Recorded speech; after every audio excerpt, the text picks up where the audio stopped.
Jangan terlalu semangat pula kita nanti kan. Karena mau sholat Idul Adha ni Allahu Akbar, Allahu Akbar, biar orang datang gitu kan. Dia tidak disyariatkan untuk menyerukan azan. Meski ku rapuh dalam langkah, kadang tak setia kepadamu.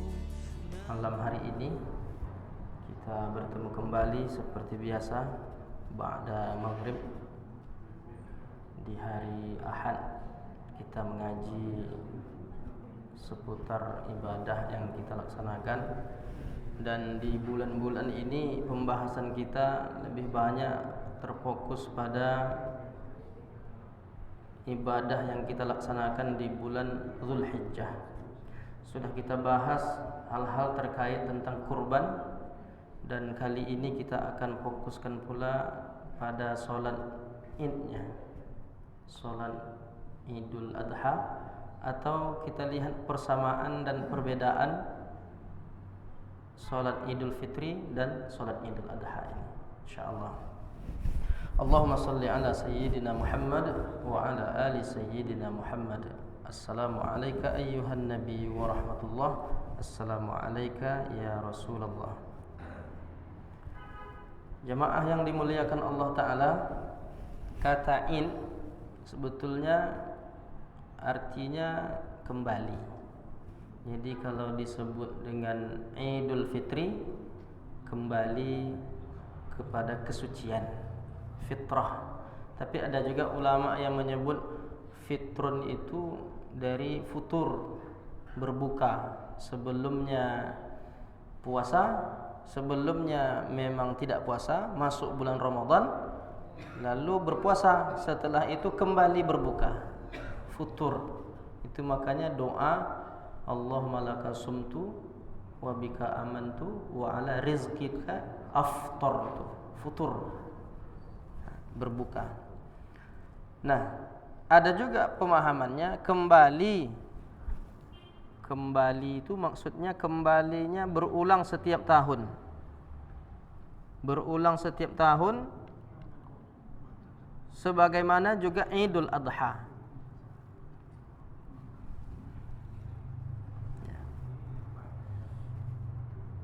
Jadi Idul Fitrinya satu mikrofon, Idul Adha-nya satu lagi. Ini wujud ya. Ya. Tak apa Bapak ya. Ya, baik.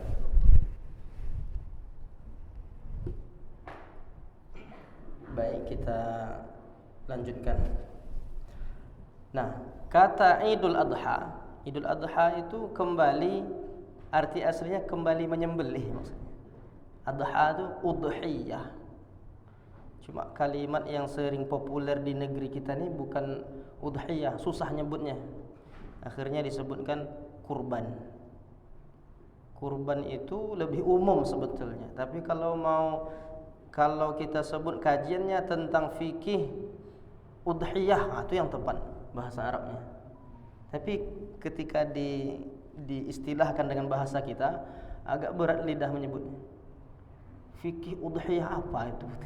Jadi sebetulnya makna adha atau udhiyah itu menyembelih hewan kurban bahasa kita ya.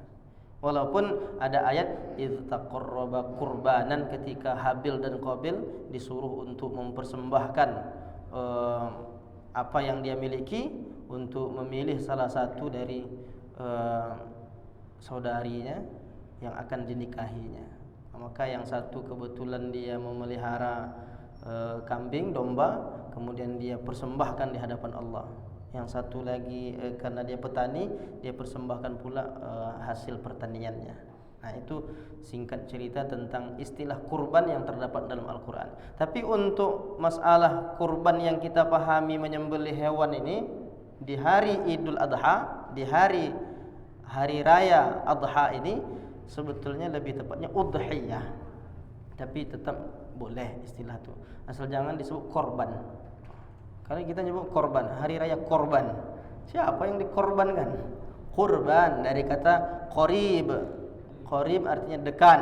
Kurban salah satu ibadah, cara untuk mendekatkan diri kepada Allah, itu kurban. Sementara pembahasan kita pada malam hari ini tentang salat Idaini, salat 2 hari raya. Bagaimana ketentuannya, dan kita ingin melihat perbedaannya di mana dari berbagai aspek sejarah dan lain sebagainya. Yang pertama, kalau kita lihat persamaannya dulu. Apa persamaan antara salat Idul Adha dengan salat Idul Fitri? Yang pertama, jelas rakaatnya sama.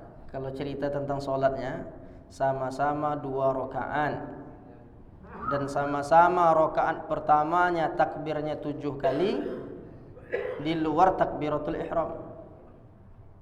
Jadi hitungnya itu setelah Allahu Akbar, itu tak dihitung. Lalu dia ucapkan Allahu Akbar lagi dengan bacaan Subhanallah, Alhamdulillah, wa la ilaha illallah, Allahu Akbar, itu 7 kali sama-sama. Yang kedua, rakaat keduanya takbirnya 5 kali di luar takbir intiqal. Intiqal itu takbir berpindah. Jadi dari sujud menuju berdiri itu kan takbir lagi. Allahu Akbar, itu tak dihitung. Ulang lagi Allahu Akbar 5 kali. Sama. Itu persamaan antara salat Idul Fitri dengan Idul Adha. Kita lihat persamaan, lalu kita lihat perbedaannya nanti supaya kita tidak samakan seluruhnya. Ada yang sama dan ada juga yang berbeda. Kemudian memang hadisnya jelas di dalam Sunan Abi Daud disebutkan at-takbir fil fitri sab'un fil ula wa khamsun fil ukhra wal qira'atu ba'dahuma kiltaihima. Jadi disebutkan 2 rakaat di rakaat pertama dan 5 rakaat. Jadi 7 kali rakaat pertama, 5 kali di rakaat yang kedua. Kemudian membaca ayat Quran sesudah takbir pada keduanya. Nah, ini dalilnya. Kemudian sama-sama disyariatkan Idul Fitri, Idul Adha ini sama-sama disyariatkan pada tahun kedua Hijriah. Jadi belum ada lagi salat Idul Fitri itu ketika Nabi berada di Makkah. Karena baru terjadi Ramadan itu tahun kedua. Ramadan itu tahun kedua Hijriah. Jadi tahun pertama Nabi ketika berhijrah ke Madinah, 1 tahun dia di Madinah belum ada lagi puasa Ramadan. Yang ada waktu itu hanya puasa Asyura. Orang kita nyebut Asyura, puasa tanggal 10 Muharram. Ketika Nabi Musa membiasakan puasa tanggal 10 Muharram itu karena diselamatkan dari Fir'aun. Makanya ketika Nabi sampai di sana, Nabi bertanya, "Ayu yaumin haza, ini hari apa? Mengapa kalian berpuasa?" Lalu orang-orang Yahudi pun dan sahabat-sahabat pun pada heran, "Mengapa? Kenapa kalian wahai orang Yahudi berpuasa pada tanggal 10 Muharram? Hadza yaumun azim, ini adalah hari besar. Yaumun najjallahu Musa min Fir'aun." Allah selamatkan Nabi Musa dari kejaran Fir'aun pada tanggal 10 Muharram.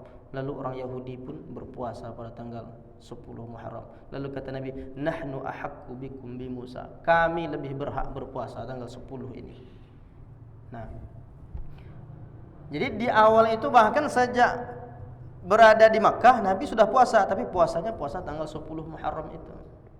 Itu buktinya orang-orang musyrik jahiliyah pun masih ada sisa-sisa ajaran sebelumnya, cuma sudah dikotori dengan hal-hal syirik dan lain sebagainya. Jadi ada berpuasa tanggal 10 Muharram itu. Nah, tahun kedua turunlah ayat, "Ya ayyuhalladzina amanu kutiba alaikumus shiyam." Ketika turun ayat itu, maka disyariatkanlah puasa di bulan Ramadan. Sebelumnya puasa itu wajibnya tanggal 10 itu. Tapi setelah turun surah Al-Baqarah 183 ini, maka syariat itu menjadi sunnah yang puasa 10 Muharram itu. Lalu diwajibkan, kutiba alaikumus syiyam, diwajibkan kepadamu berpuasa. Dan seterusnya, sampailah setelah itu syariatnya, setelah Ramadan, selesai berpuasa Ramadan, dilanjutkan dengan solat Idul Fitri di tanggal 1 Syawalnya. Setelah Syawal, Ramadan, Syawal, Zulqa'dah, Zulhijjah. Nah, di bulan Zulhijjah pula ada pula namanya solat Idul Adha. Jadi dia sama-sama disyariatkan pada tahun kedua Hijriah. Tahun pertama Nabi berada di Madinah, belum lagi ada syariat Idul Adha dan Idul Fitri. Itu di antara persamaan-persamaannya. Kemudian sama-sama tidak didahului dengan azan atau iqamah. Jangan terlalu semangat pula kita nanti kan. Karena mau sholat Idul Adha ni Allahu Akbar, Allahu Akbar, biar orang datang gitu kan. Dia tidak disyariatkan untuk menyerukan azan maupun iqamah, tapi cukup disuruhkan as-salatu jami'ah. Dianjurkan untuk bertakbir di awal itu sebelum dilaksanakan, bahkan sejak malamnya, sejak maghribnya, ketika hilal bulan 10 Zulhijjah atau ketika Idul Fitri 1 Syawal, maghribnya itu sudah dikumandangkan, habis solat maghrib itu. Nah, begitu juga dalam melaksanakan solat Idul Adha itu tidak didahului dengan azan dan iqamah. Kemudian lagi sama-sama dihadiri baik laki-laki maupun perempuan, baik orang dewasa, anak-anak, bahkan huyyat, wanita-wanita yang haid pun dianjurkan untuk hadir pada pelaksanaan khususnya mendengarkan khutbah hari raya itu. Itu disuruh Nabi. Sama-sama disyariatkan, dianjurkan hadir. Hanya saja karena kalau dilaksanakan di masjid diharapkan ibu-ibu yang haid itu dia di luar masjid, tetapi dia dengar apa yang disampaikan oleh khatib itu. Kalau di lapangan tentu dia di sudut-sudut dia berada untuk mendengarkan khutbah itu. Nah, ini tentang bahwa syariatnya sama-sama, ada persamaan antara Idul Adha dan Idul Fitri. Itu yang disebutkan dalam hadis riwayat Bukhari, umirna an nukhrijal awatiqa wal huyyat fil idaini. Diriwayatkan dari Ummu Atiyah radhiyallahu anha, dia mengatakan Rasulullah memerintahkan kepada kami agar mengajak baik hamba sahaya, termasuk hamba sahaya di zaman itu kalau ada budak-budak itu. Tentu budak ini bukan budak bahasa Melayu. Nah, tapi budak bahasa Melayu ya anak-anak juga dianjurkan hadir. Hamba sahaya, kemudian wanita huyyat, yang wanita yang sedang haid, untuk tetap hadir pada pelaksanaan solat Idul Adha maupun Idul Fitri. Dan agar mereka menyaksikan, disebutkan supaya menyaksikan al-khaira, kebaikan, wa da'watal muslimin, juga dia menghadiri undangan kaum muslimin, wa ya'tazilul huyyat al-musalla, dan wanita haid itu agak jauh dari tempat solat. Maksudnya jangan di dalam masjid kalau dia, atau tidak di kelompok, maksudnya di dalam saf orang-orang yang sedang solat, tapi dia hadir. Nah, begitu disebutkan dalam hadis riwayat Bukhari dan Muslim. Sama-sama tidak didahului atau ditutup dengan salat sunnah qabliyah atau ba'diyah. Jadi tidak ada istilahnya salat qabliyah Idul Adha gitu kan. Tidak ada juga salat sunnah ba'diyah Idul Adha atau Idul Fitri qabliyah atau ba'diyah, itu tidak ada. Hanya kalau dia di dalam masjid mau melaksanakan salat salat tahiyatul masjid, ya tafadhal tahiyatul masjid. Nah, hadis tentang tidak adanya salat qabliyah dan ba'diyah itu dalam Sahih Bukhari. Diriwayatkan dari Ibnu Abbas radhiyallahu anhuma, anna an-nabiyya sallallahu alaihi wasallam shalla yaumal fitri raka'ataini lam yusalli qablaha wala ba'daha. Bahwasanya Nabi sallallahu alaihi wasallam salat Id. Salat Id itu ya bisa maksudnya Idul Fitri, atau di sini disebutkan salat Idul Fitri, yaumal fitri. Beliau tidak salat baik sebelum maupun sesudahnya, termasuk juga untuk salat Idul Adha. Nah, tahiyatul masjid itu karena hadisnya sudah jelas. Nabi menyebutkan idza dakhala ahadukumul masjid fala yajlis hatta yusalli rak'atain. Apabila salah seorang di antara kalian memasuki masjid, janganlah dia duduk sampai salat 2 rakaat. Nah, itu kalau di dalam masjid kita tetap dianjurkan untuk salat 2 rakaat. Nah, sekarang kita lihat pula apa perbedaan antara dua salat ini.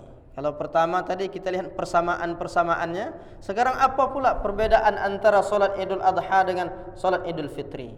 Yang pertama, salat Idul Adha dianjurkan dilaksanakan lebih awal, lebih pagi dibandingkan salat Idul Fitri. Nah, kenapa lebih awal? Biar nanti pelaksanaan kurbannya, udhiyahnya cepat. Atau bisa juga maknanya di situ memang disuruh menahan dulu, dianjurkan. Nah, itu di antara perbedaan juga, tidak makan dulu. Nah, kemudian hadisnya kalau kita lihat anna Rasulullah sallallahu alaihi wasallam kataba ila ba'd as-sahaba ay yuqaddima salatal adha wa yuakhkhira salatal fitri. Jelas disebutkan dalam Musnad Imam Asy-Syafi'i. Rasulullah memerintahkan kepada beberapa sahabatnya untuk memajukan waktu salat Idul Adha dan mengakhirkan lebih di belakang. Jadi lebih duluan, waktunya lebih pagi, lebih awal salat Idul Adha dibandingkan dengan salat Idul Fitri. Jam berapa Pak biasanya Pak? Jam 7. Kalau Idul Fitri? 7.30. Nah, iyalah pokoknya lebih awal lah intinya. Lebih pagi dia salat Idul Adha itu. Sebelum salat Idul Adha dianjurkan untuk berpuasa. Sebetulnya bahasa berpuasa itu ia tidak makan dan minum dulu sampai nanti hatta yudhhiya. Sejak subuh itu sampai selesai salat. Kemudian setelah selesai salat barulah disunnahkan dia makan. Sebetulnya lagi yang disunnahkan itu makan daging sembelihan. Cuma karena dagingnya belum disembelih, makanlah apa yang ada dulu. Kalau Nabi langsung setelah sholat Idul Adha langsung disembelihkan hewan kurban, akala min kabidi udhiyatihi. Nabi mengambil hati hewan kurban itu lalu dibakarnya, dimakan. Sedikit sisanya diserahkan kaum muslimin semuanya. Kalau mau pekurban tak mau ngambil daging mengikut Nabi bagus juga. Tak diambilnya. Tapi ada dua versi.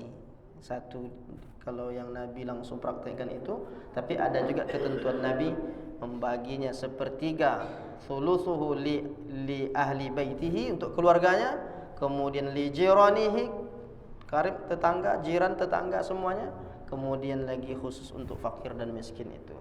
Nah, itu sepertiga. Nah, ini yang disunnahkan untuk menahan diri dulu sampai nanti selesai sholat Idul Adha. Itu bedanya. Tapi kalau sholat Idul Fitri apa? Dianjurkan untuk berbuka sebelum sholat itu. Tapi tak usah banyak-banyak betul. Balas dendam 30 hari saya tak makan pagi ni katanya. Balas dendam akhirnya sholat Idul Fitrinya tak lagi khusyuk gitu. Ini perlu diperhatikan. Kemudian, nah ini yang menjadi masalah. Apakah Idul Adha ketika bertemu dengan hari Jumat, bagaimana sholat Jumatnya? Ini dah banyak ditanyakan. Karena kebetulan tahun ini kita sholat Idul Adha-nya di hari Jumat. Apakah tak perlu kita sholat Jumat lagi? Maka kalau melihat dari riwayat dalam Musnad Ahmad bin Hanbal disebutkan, diriwayatkan dari Iyas bin Abi Ramlah Asy-Syami, dia berkata, aku melihat Muawiyah bin Abi Sufyan bertanya kepada Zaid bin Arqam, apakah ketika bersama Rasulullah anda pernah menjumpai 2 hari raya bertemu dalam satu hari? Zaid bin Arqam menjawab, iya saya pernah mengalaminya. Lalu Muawiyah bertanya lagi, apa yang dilakukan Rasulullah ketika itu? Lalu Zaid berkata, Rasulullah bersabda, man syaa ayyujammi'a falyujammi. Siapa yang mau solat Jumat, maka laksanakanlah solat Jumat. Jadi kalimat ini memungkinkan, jadi teks ini memungkinkan kalau tak solat Jumat tak apa-apa. Itu kan kesimpulan ringannya dari hadis yang dibaca ini. Tapi kita, ini yang ketiga. Jadi pertama solat Idul Fitri, kedua solat Idul Adha, ketiga ini solat Jumat. Ini itu hebatnya Masjid Nurul Huda. Luar biasa. Nanti kalau ada lagi, satu lagi lain lah kajian lagi. Bagaimana? Iya.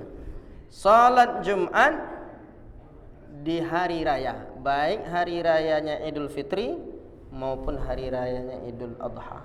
Nah, ini di antara hadisnya. Tetapi kalau kita simpulkan dari pendapat ulama, jumhur ulama mengatakan tetap wajib salat Jumat itu, kecuali mazhab Hambali. Jadi kalau dalam mazhab Hambali katanya tak apa-apa, tak salat Jumat, karena Nabi katanya siapa yang mau salat Jumat, berarti yang tak mau ya tak apa-apa. Nah, itu pendapat dalam mazhab Hambali. Tapi perlu diingat, mengapa seakan-akan Nabi membolehkan? Kita lihat riwayat-riwayat lain tentang bagaimana tentang ketentuan melaksanakan solat Jumat di hari raya Idul Fitri. Jadi ada riwayat dalam Sunan Abi Dawud, dikatakan Nabi sendiri melaksanakan solat Jumat. Nabi sendiri, makanya jumhur ulama tetap mengatakan tetap wajib, karena Nabi sendiri melaksanakan solat Jumat meskipun bertemu di hari raya itu. Qad jatama'a fi yaumikum hadza 'idani faman syaa'a ajza'ahu minal jumu'ah wa inna mujammi'un. Jadi kata Nabi, dua hari raya jatuh di hari yang sama. Siapa yang tidak solat Jumat silahkan, tetapi kami tetap mengerjakan solat Jumat. Ini kalau tekstual mungkin orang akan menilai, boleh nampaknya tak solat Jumat ini. Ini kesempatan hari Jumat ni kami tak solat Jumat. Tapi kalau dilihat lagi kronologis sebab Nabi mengucapkan ini, itu ada sebabnya karena para sahabat itu dari luar kota. Dia musafir. Habis solat Idul Adha itu dia minta izin kepada Nabi. Kami mau pulang, karena dia melewati perjalanan panjang. Orang musafir boleh tak solat Jumat? Kita bertempat tinggal di sini, Idul Adha di sini, atau usah solat Jumat katanya kan ini. Makanya ulama jumhur tetap mengatakan wajib solat Jumat karena ada ayatnya. Idza nudiya lis-salati min yaumil jumu'ati fas'au ila dzikrillah wa zarul bain. Jadi kekuatan dalilnya. Maka di antara riwayat dari Aisyah juga menyebutkan bahwa sahabat-sahabat itu untuk setiap hari raya itu memang berkumpul, dan memang hari Jumat juga berkumpul. Seperti yang kita bahas tentang solat Jumatnya di zaman Nabi itu memang satu titik, tidak boleh berpencar-pencar. Padahal di sebahagian tempat desa-desa terpencil itu sudah dilaksanakan solat 5 waktu berjamaah di sana. Tapi untuk solat Jumat dilaksanakan solat Jumat itu harus di satu tempat, di Masjid Nabawi. Lalu kalau begitu, kesimpulan mazhab Syafi'i kemarin kita bahas, solat Jumat tuh satu kampung tuh harus satu tempat. Tapi ketika Imam Syafi'i berada di Irak, waktu itu dia melihat sudah membeludak jamaahnya kaum muslimin, lalu dibuatlah di dua tempat. Imam Syafi'i tak salahkan. Jadi kalau memungkinkan satu tempat, diusahakan satu tempat. Kalau di tempat kita ni umatnya dah banyak, kalau dipaksa orang Sepekanbaru ni di Nurul Huda solat Jumat, manalah muat tempatnya. Masjid An-Nur aja tak cukup. Jadi ini menjadi perhatian. Nah, kalau begitu, biasa kan sudah berkumpul di hari Jumat. Kebetulan pula hari Idul Adha atau Idul Fitrinya di hari Jumat. Lalu Nabi mengatakan, faman syaa, siapa yang mau di antara kalian yang jauh-jauh ini. Di situ kronologisnya tuh. Jadi tidak dipukul rata.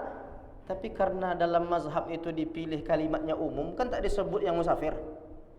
Faman syaa, berarti boleh juga. Itu pemahaman mazhab Hambali. Kesimpulannya, menurut kebanyakan ulama, solat Jumat itu tetap wajib dilaksanakan. kecuali mazhab Hambali itu. Nah, itu seputar salat Jumat. Jadi jangan lagi nanti ada salah menyalahkan. Kalau memang ada yang memilih berarti dia ikut mazhab Hambali. Cuma kadang yang enak-enak aja dia ikut, yang lainnya tak ikut.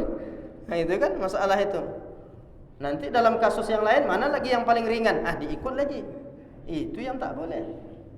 Nah, ini tentang masalah talfiq, atau dalam kasus ini dia ikut yang ringan, dalam kasus ini yang ringan, akhirnya dia cari yang ringan-ringan.